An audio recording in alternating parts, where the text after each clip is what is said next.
There will be moments in your life when the world goes silent. The people you thought would stand beside you vanish.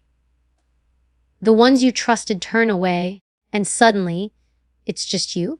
That's the moment most people break. Not because they're weak, but because they've been conditioned to believe they need a crowd to be strong. But here's the truth: you don't need a crowd. You don't need applause. You don't even need anyone to understand you. You need you. When you're alone, you meet the rawest version of yourself. The version that doesn't get to hide behind excuses or lean on someone else's strength. You find out exactly what you're made of. Loneliness is not a weakness. It's a forge. It's where your edges are sharpened. It's where your backbone is built. It's where you learn that your own two hands can carry you through hell and back. When you stop waiting for someone to save you, you start becoming unstoppable. When you stop begging for people to understand you, you start building a life on your terms. Being alone is not the enemy. The enemy is forgetting who you are when no one's watching. So if you are in that place right now, isolated, abandoned, misunderstood, stop seeing it as punishment. See it as preparation. Because the person who walks out of this season will not be the same as the one who walked in. You will be harder to break. You will be harder to manipulate. You will be harder to destroy. Why? Because when you've stood alone and survived, you've proven to yourself that you can, and that kind of self-trust, it's bulletproof. You may be alone, but you are not broken. You are unbreakable. Loneliness is not weakness. It's the forge where strength is made. Most people run from loneliness as if it's a disease, something that will consume them if they let it linger too long. They fill their days with noise, distractions, meaningless conversations, and the constant presence of others just to avoid sitting with themselves. But here's the truth. They don't tell you loneliness, when faced head on, is not the thing that breaks you. It's the thing that builds you. It is the heat, the fire, the pressure that transforms you from fragile to formidable. When you strip away the comfort of a crowd and the validation of others, you are left with the only person you can never escape, you. In the stillness, there are no masks, no performances, no clever words to win someone's approval. Loneliness leaves you standing bare, forced to meet yourself without filters. That can be terrifying because it exposes every flaw, every insecurity, every doubt you've been able to hide in the noise of the world. But that confrontation is where the forging begins. Steel is not made in comfort. Diamonds are not formed in calm waters. And strength is not born in the safety of constant companionship. It is forged in the relentless heat of solitude. The first strike in this forge is the stripping away of dependence. You realize how much of your identity you've built on the approval of others, how often you've looked outside yourself for validation, direction, or reassurance. Loneliness takes that crutch away. It leaves you wobbling at first, unsure if you can stand without it. But slowly, as the days pass, you start to realize you can carry your own weight. You can make your own choices. You can validate yourself. That's when the metal starts to harden. The second strike is learning to be your own witness. In the presence of others, our wins are often measured by applause. Alone, there is no one to clap for you when you push through a hard day, no one to cheer when you accomplish something small but meaningful. At first, it feels empty, but over time, you learn to be your own audience, to look at what you've done and say, I see you. I'm proud of you. That is one of the most powerful skills you can ever develop because it frees you from living for the eyes of others. Then comes the heat of the third strike, the ability to listen to your own voice. In a world that shouts 1,000 opinions at you every second, it's easy to lose the sound of your own thoughts. Solitude clears the noise. It forces you to sit in silence long enough to recognize your own intuition again. You learn to hear it, to trust it, to follow it without waiting for someone else to tell you it's okay.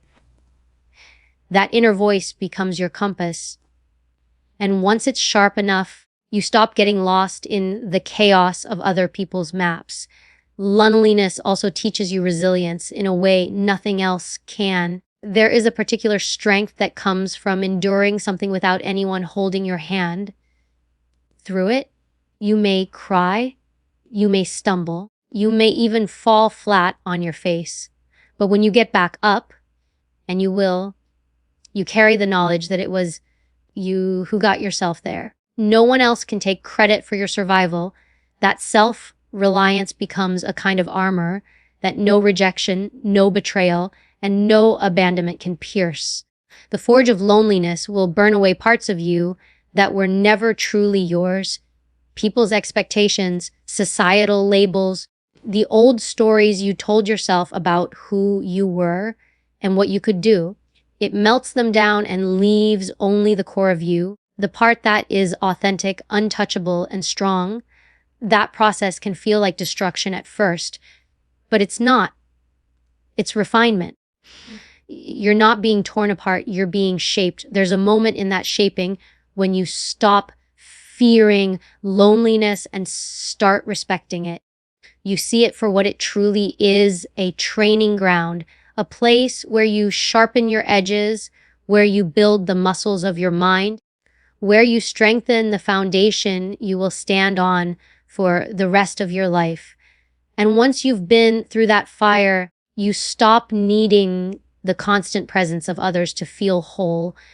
You can enjoy their company, yes, but you no longer depend on it to survive. What loneliness gives you is the unshakable truth that you are enough to sit in silence without feeling empty, enough to chase your goals without someone else's permission, enough to face the hardest nights and still wake up ready to fight again. And when you walk into the world with that kind of self-assurance, people can sense it. They can see it in the way you carry yourself, in the way you don't beg for attention or approval, in the way you can be alone without being lonely. That is power. The forge doesn't just give you strength, it gives you freedom. The freedom to choose your own path, to protect your peace, to walk away from anyone or anything that doesn't align with the life you want to build. Because once you've been tempered in the heat of solitude, you realize you don't need anyone to complete you. You've already done the work of completing yourself. And that is a kind of strength the world can't take from you, no matter how hard it tries. Stop waiting for someone to save you. Become your own rescue.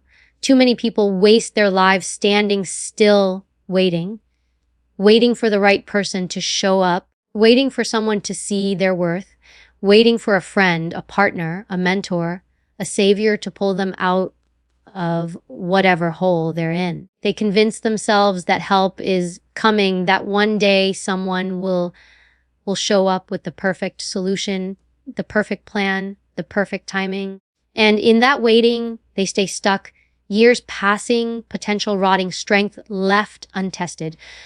The hard truth is that no one is coming, not in the way you imagine. Yes, people can help you, guide you, even stand with you for a moment, but they cannot fight your battles for you. They cannot live your life. They cannot give you the courage you refuse to summon. The only person who can truly pull you out of the fire is the one staring back at you in the mirror. And until you accept that you will keep handing over your power to someone else, hoping they will fix what you have every ability to fix yourself, becoming your own rescue starts with rejecting the victim mindset. That's the mindset that convinces you the world is against you, that you're powerless, that everything bad in your life is someone else's fault. The victim mindset keeps you waiting for justice, waiting for closure, waiting for permission. It feels comforting because it absolves you from taking action, but it also keeps you trapped. The moment you decide, I am not waiting anymore, the moment you say, I will do for myself what I've been expecting others to do, is the moment you take back your life. Taking action without waiting for a savior isn't about being fearless. It's about acting despite the fear. Fear will always be there. Fear of failing, fear of being judged, fear of making the wrong move. But the difference between people who stay stuck and people who change their lives is that the latter move anyway. They know that sitting still out of fear doesn't make the problem go away. It just allows the problem to grow roots. When you decide to be your own rescue, you stop negotiating with your excuses. You stop telling yourself you're too tired, too busy, too inexperienced, too old, too young, too anything. You realize that those excuses are just another form of waiting until you feel ready, until the conditions are perfect, until life gives you a sign. But here's another hard truth. You'll never feel perfectly ready. The conditions will never be flawless. The sign you're waiting for is the decision you've been avoiding. This shift doesn't mean you reject help or connection. It means you stop depending on it as your lifeline. If someone lends a hand, you take it with gratitude, but you're already climbing before it reaches you. If no one shows up, you're still moving forward. This way, you're not at the mercy of someone else's timing, mood, or willingness to help. You own the pace. You own the direction. You own the outcome. Part of rescuing yourself is learning the skills and gathering the tools you need to survive and thrive. If you're broke, you learn about money instead of waiting for someone to bail you out. If you're heartbroken, you learn how to rebuild your self-worth instead of waiting for someone new to love you back to life. If you're stuck in a bad situation, you plan and take steps to get out instead of hoping someone notices and swoops in.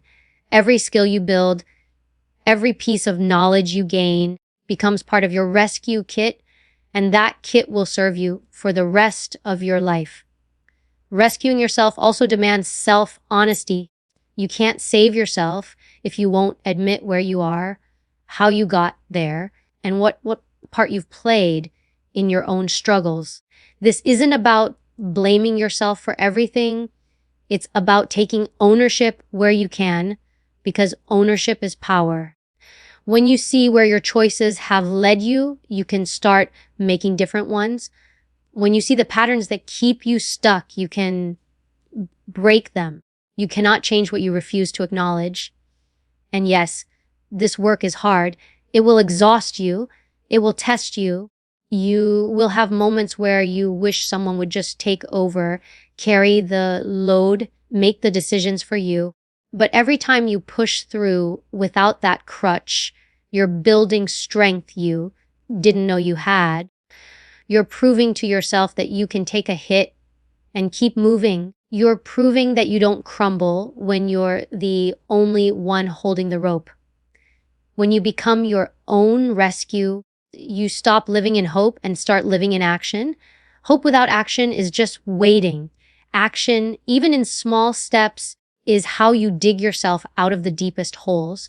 It's how you turn a crisis into a comeback. It's how you go from powerless to unstoppable. You stop sitting in the dark, wishing someone would bring you a light, and you start building the fire yourself.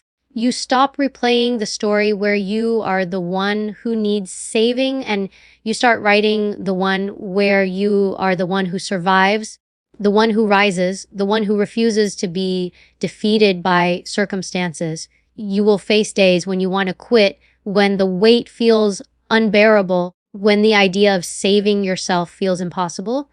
But in those moments, remember this: every time you've gotten through something hard in your life, it was because you made it happen. Yes, maybe others helped along the way, but you were the one who endured, who kept going, who refused to stop. That's proof you've always had the power to be your own rescue. You just have to claim it fully. Self-trust built in solitude is bulletproof. There is a strength that comes from being surrounded by people who believe in you, who encourage you, who stand in your corner. But there is an entirely different kind of strength that is born when you have no one to lean on but yourself, and you still move forward. This strength doesn't depend on approval or validation. It doesn't crumble when people misunderstand you. It's the kind of strength that is forged in silence, in the moments when the only voice you hear is your own, and the only person you can count on is you. Self-trust begins the moment you realize you can't outsource your confidence. When you are alone, there's no one to tell you that you're making the right move, no one to reassure you. When doubt creeps in, no one to pat you on the back when you do things hard. You have to become that voice for yourself. You have to look at your own decisions and say, I trust you, even when you're stepping into the unknown. And every time you do that, every time you back yourself instead of second guessing, you're adding another layer of steel to your foundation. People often think trust is about others, trusting friends, trusting partners, trusting mentors. But the most important trust you will ever build is with yourself. It's the trust that says, no matter what happens, I will not abandon me. That doesn't mean you'll never make mistakes. It means you trust yourself to recover when you do. It means you trust your ability to adapt, to learn, to get back up after you've been knocked down. When that trust is solid, no failure is final, and no setback can take you out for good. Solitude is the perfect training ground for building this kind of trust because it strips away all the safety nets. It forces you to make choices without a chorus of opinions guiding you. It teaches you to rely on your instincts, to hear your own judgment clearly, and to act on it without hesitation. At first, it's uncomfortable. You might question every step you take, replay every decision in your head, wonder if you're doing the right thing. But over time, you start to see patterns. You start noticing that more often than not, your instincts lead you exactly where you need to be. Self-trust isn't built by avoiding hard things. It's built by facing them alone and proving to yourself that you can handle them.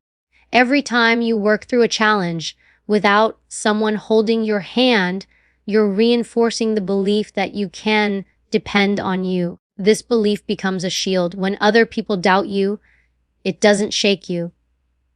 When someone walks away, it doesn't leave you feeling worthless. When the world says you can't, you remember all the times you already did. The bulletproof part comes from the fact that self-trust cannot be taken away by someone else. If your confidence is built on other people's opinions, they can strip it from you with a single criticism. If your worth is tied to someone else's love, it can vanish the moment they leave. But if your trust is built internally, through experience, through persistence, through your own victories and recoveries, no one can touch it. It's yours. It lives inside you. And because it's been tested in the hardest moments, it can't be shattered by the easy ones. Solitude also teaches you accountability. When you're alone, there's no one else to blame for your inaction, your bad decisions, or your missed opportunities. It's just you and the truth. And that truth can be uncomfortable, but it's also empowering. When you accept that you are responsible for where you are, you also realize you have the power to change it. That responsibility strengthens your trust in yourself because it shows you that you are the one steering the ship, not luck, not circumstance, not other people. Self-trust built in solitude also changes the way you relate to others. You stop entering relationships out of need and start entering them out of choice. You don't cling to people because you're afraid of being alone. You choose to be with them because you value what they bring to your life, not because you can't survive without them. This makes your connections healthier, stronger, and more balanced. You give freely without fear of losing yourself because you know you can stand alone if you have to. There's a quiet confidence that comes with this kind of self-trust. It's not loud or showy. It doesn't need to announce itself. It's in the way you walk into a room without trying to prove anything. It's in the way you make decisions without agonizing over whether people will approve. It's in the way you handle uncertainty with a calm steadiness that others can't quite explain. They see the results, but they don't see the years you spent building that foundation in solitude. You can't fake this strength. It's not about pretending you have it all together or projecting an image of confidence. It's about knowing deep in your core that you can rely on yourself in any situation. That knowledge isn't built overnight. It's built through the hard days, the lonely nights, the moments when you didn't know how you'd make it through, but you did anyway. Each of those moments is a brick in the wall of your self-trust. Eventually, you reach a point where your trust in yourself becomes unshakable. You know you can make decisions without needing validation. You know you can survive losses without losing yourself. You know you can adapt to change without falling apart. This is when your self-trust becomes bulletproof, not because life stops testing you, but because you've faced enough tests to know you can pass them. And when you have that, nothing and no one can make you doubt your own strength again.